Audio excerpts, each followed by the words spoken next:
perhaps the room in our Abuja studio is much more calm. It's calmer now, Ladi. And the same question, I guess, we should throw to our guests in our Abuja studio. Perhaps we should begin with Mr. Bade. If you are to sit right in front of the INEC chairman, based on what we see, the turnout, which is not very, is not impressive, considering what happened in 2015, what would you be telling the INEC chairman? Sean, I think what has been said in the studio is very true. That the reason why the election itself was postponed is basically due to logistic issues. And I clearly agree with the fact that INEC needs to put its act together in terms of logistics. It has 4 years to plan. There are off-season election periods that are coming up, but it is important that INEC should put this into effect and then ensure that logistics issues are addressed going forward ahead of time and everything is properly organized. It is important for INEC to also restamp its independence because this administration has made sure that it has provided you with that opportunity to be that independent and never interfered with its job. Thirdly, it is also important to look at other operational issues, particularly the issue that has to do with the card reader, the electronic voting system itself, in order to reduce the amount of paperwork that is required to do, and also the logistical issues that they have to go through. These are the things that I think I can tell the INEC chairman immediately that he has to address going forward. But I want to say one last comment here, that you have made comment regarding what the EU observers have said. In the same report, the EU observers have said they have been observing the electoral process in Nigeria from 1999 till date, that this election is the most democratic one in terms of observing the electoral process itself and in terms of compliance with international commitments that the Nigerian government has signed. So there is an improvement. There is an improvement, but yes, we need to address the issue of logistics. We need to address the issue of operational issues regarding the electronic voting system that we need to carry forward. I think that is what we need to address at this point in time. Same question to Mr. Frank Shuaibu. From your own standpoint and that of your party, if you are speaking to the INEC chairman, what words will you use to describe the situation and advise him?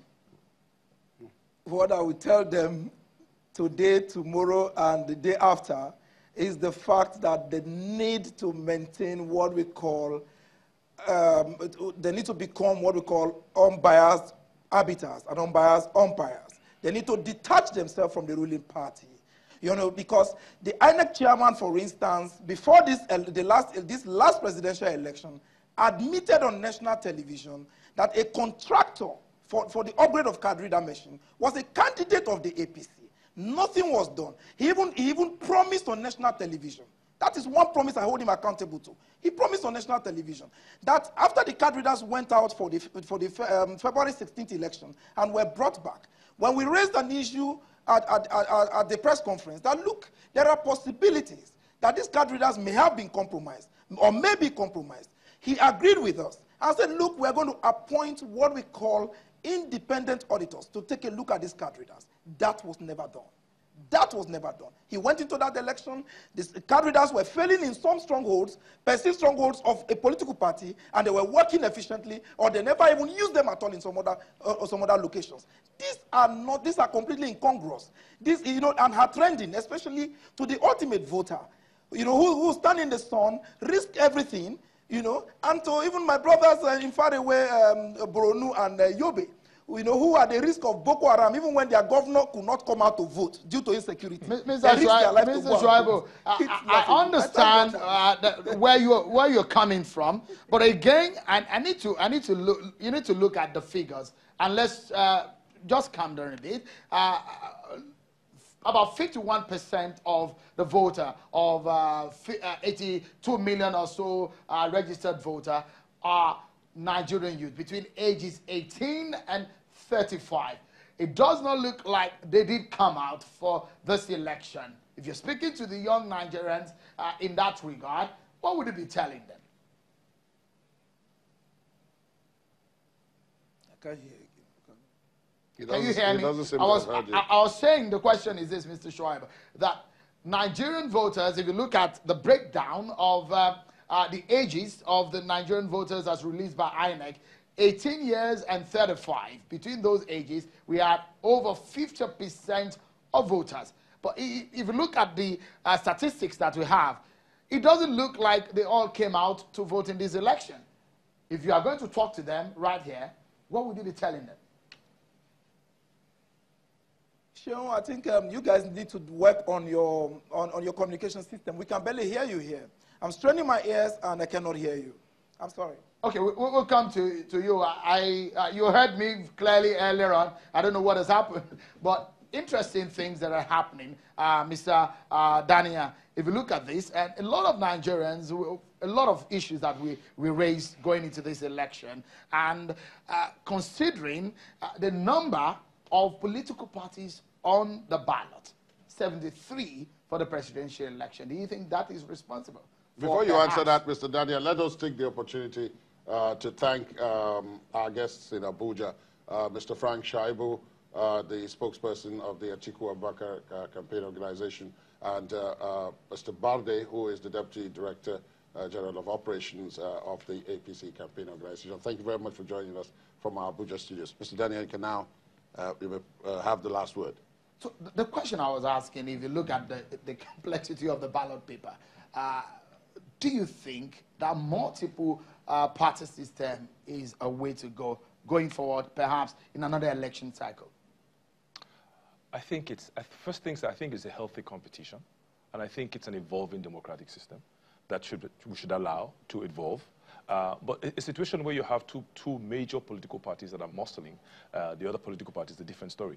You asked the questions about the young people, yeah? The biggest challenge that we have and would continue to have in Nigerian elections is the fact that people do not believe that their vote counts. And that is where the challenge is. And that is where my burden is, that to speak for those people whose votes didn't count, it is important that Nigerians must believe that when they go to the poll and they vote, that vote counts. For as long as we keep seeing what we're seeing in the kind of the elections that we have today, you will continue to discourage people from voting. So a lot of the no voters simply did not vote, number one, because that their vote won't count. Now, there was a question that was asked earlier about if all the young alternative parties came together as a coalition, would it have made a difference? Yes, it would have made a huge difference. Those numbers would have changed. Those numbers would have changed. But the point is the fact that there was no coalition, these people decided, guess what, I'm not going to waste my vote. And I'm not voting. Do you regret that you did not come together? Because I know you have meetings with YPP. Oh, yes. Oh, yes. Do you regret you did not come together? Oh, yes. We would always regret that. Are you considering coming together in the nearest future? When I initiated that whole move about a coalition, the force, it wasn't just for pre-election, it was post-election. That even if we can't get ourselves together pre-election, we should be able to form a coalition post-election. So it is something that we're still going to talk about, and we're still going to keep pushing through, because it's important that we do so. We need to be able to work together and work strongly together. I believe that strongly. And the Nigerian youth are expecting us to do that. I think that we have disappointed them by not doing so. And I must say this, with all due respect to all the candidates, but the candidacy of the Alliance for New Nigeria consistently had always been open to a coalition. But we all wanted to go out as we wanted to go individually. And that's why we couldn't form that coalition. I believe that now that everybody has gone, tested their mettle, we can come back and begin to see how we can form a formidable coalition.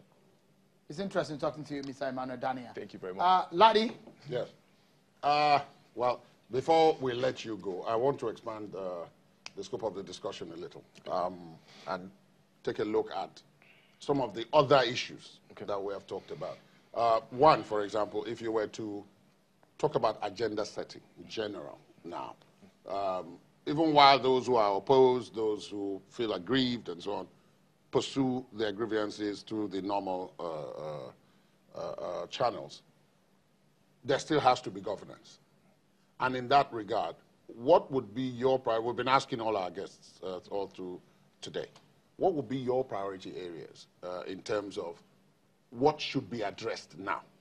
I mean, pending whatever else happens, what are the key areas that should be addressed?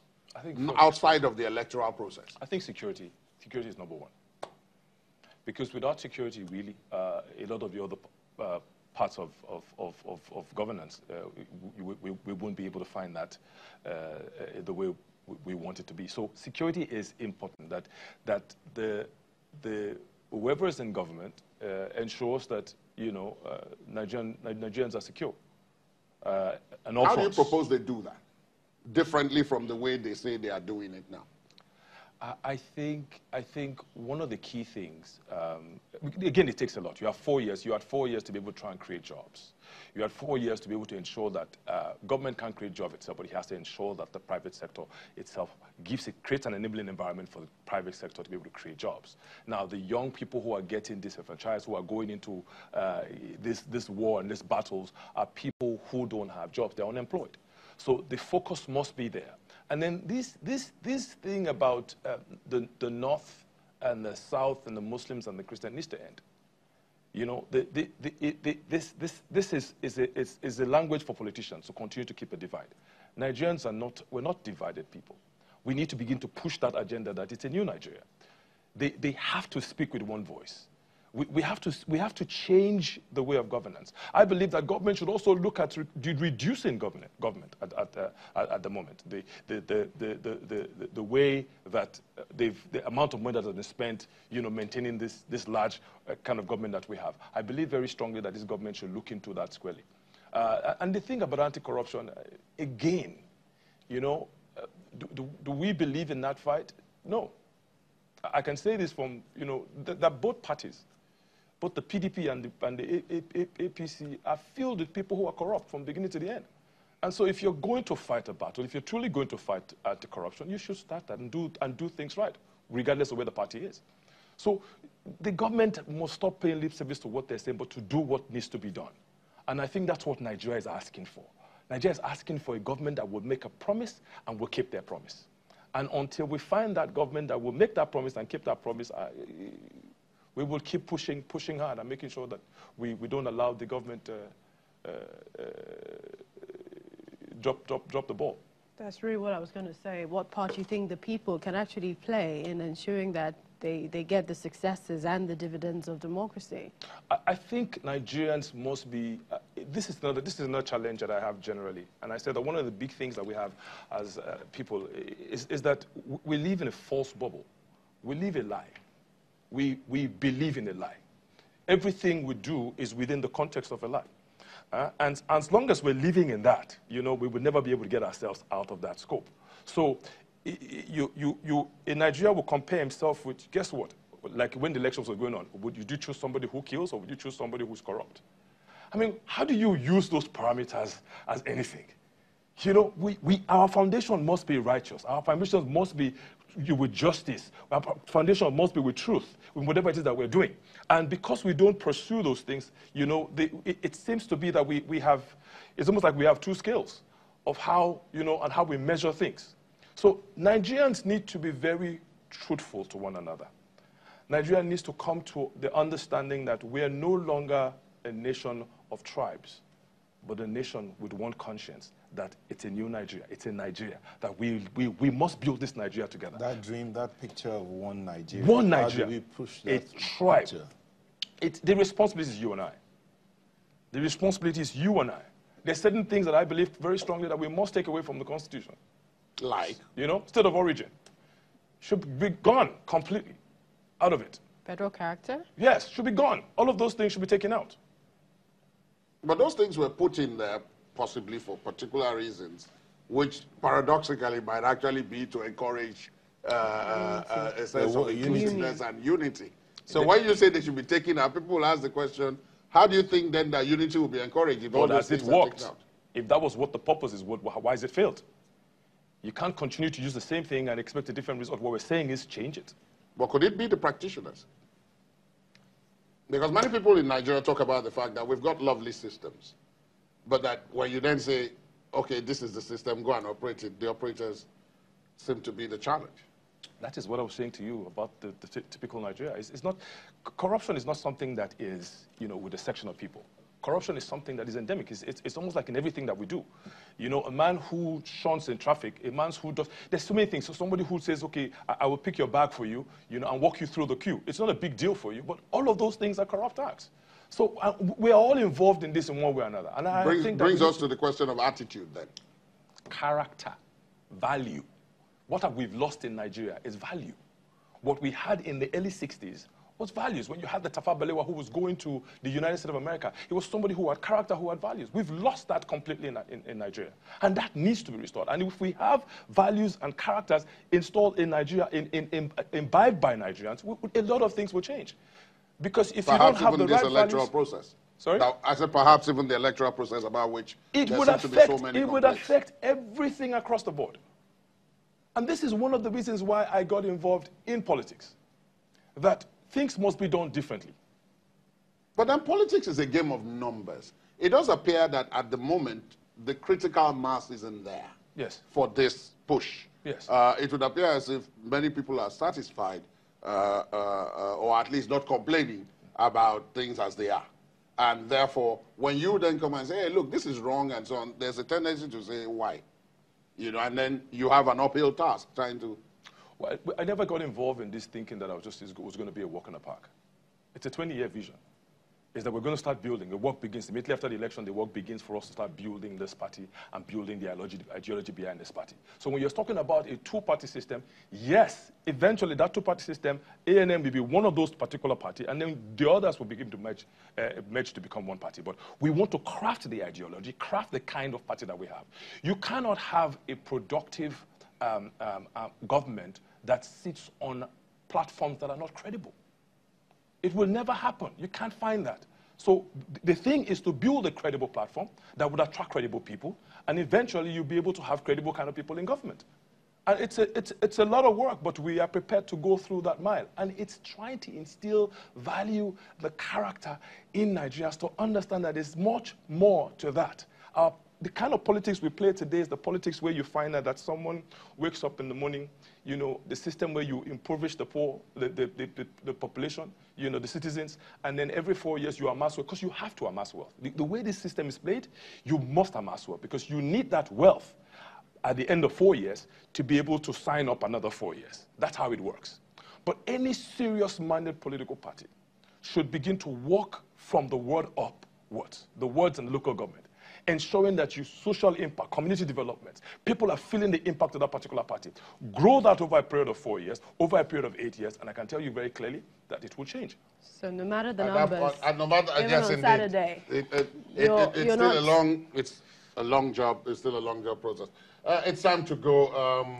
Sheung Okibaloye, it's been lovely having you with us. It's a pleasure. It was a bit stormy this evening, but then I guess you are probably used to that. That's absolutely. Absolutely. Of course, let us also thank the chairman, national chairman of the Alliance for New Nigeria. Thank you so much for being with us in the studio. It was our pleasure to host you. Yes.